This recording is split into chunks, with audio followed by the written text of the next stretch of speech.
présumé agresseur pédophile qui aurait œuvré pendant plus de 40 ans dans son entourage vient d'être arrêté. Il a 65 ans et il va comparaître là, au cours des prochaines heures. Un homme de 65 ans, Gilles Croze, qui a été arrêté hier par les enquêteurs de la Sûreté du Québec. Et selon ce qu'on peut lire ce matin dans le Journal de Montréal, c'est un homme qui aurait fait vivre un véritable calvaire à une douzaine de victimes sur une période, vous avez raison, de 43 ans. Et les policiers pensent qu'il aurait pu faire davantage de victimes, devrait comparaître pour faire face à une soixantaine de chefs d'accusation. Lui qui aurait donc agressé sexuellement des femmes, des fillettes et des garçons de son entourage. Il aurait notamment, et je vous avertis, c'est difficile à entendre, outre les sévices sexuels, il aurait obligé des enfants à manger leur vomissure, aurait même tué leur animal domestique de compagnie devant ces enfants-là.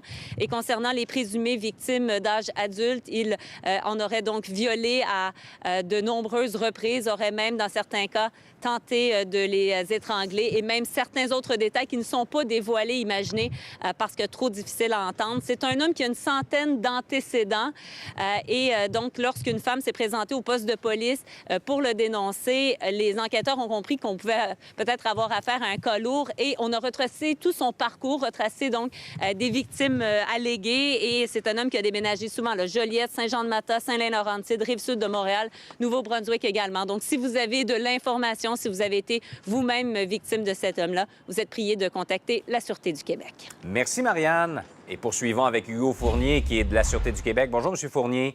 Bon matin. Comment ce gars-là, Marianne l'a dit, une centaine d'antécédents, c'est pas quelqu'un qui sort de nulle part, là, il était connu des autorités. Comment il arrive sur vos écrans radars? C'est une enquête qui a été longue?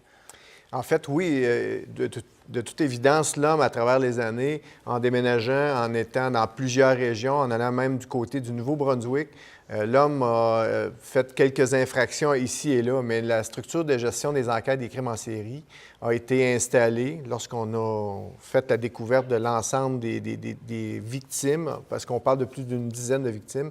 Donc, la structure a été mise en place et on a pu faire le fil des événements à partir de 1973 à 2019 pour recenser plusieurs dizaines d'infractions, parce qu'on le sait, l'homme a été arrêté hier du côté de Saint-Charles-Borromée et c'est plus de 62 chefs d'accusation qui sont sur le mandat d'arrestation. Oui, on parle donc pour l'instant de combien de victimes? C'est plus d'une dizaine. Évidemment, on croit, là, à travers notre enquête, qu'il pourrait y avoir d'autres victimes qui n'ont pas été, qui ne se sont pas manifestées. Donc, il y a des années à travers lesquelles on n'a aucune infraction, aucune victime, et on croit qu'il y a certaines personnes qui pourraient être interpellées par l'arrestation de l'individu là, et la mise à jour de son stratagème. Souvent, ça a un effet d'entraînement, effectivement. Est-ce que dans les victimes, dans le profil que vous avez, il s'en prend toujours, présumément, évidemment, il n'a pas été reconnu coupable, à des gens de son entourage immédiat? Bien, on le voit à travers l'ensemble des dossiers. On parle de femmes, d'enfants, hommes, femmes, filles et garçons. Donc, l'ensemble des victimes là, qui nous ont rapporté les faits nous parlent de violences, d'agressions sexuelles. Donc, ce sont plusieurs chefs d'accusation qui vont être déposés aujourd'hui. Il va comparaître au palais de justice à Joliette. Probablement cet après-midi. Et je comprends que les actes qui lui sont reprochés sont survenus dans le secteur de Saint-Charles-Borromée, dans la Naudière?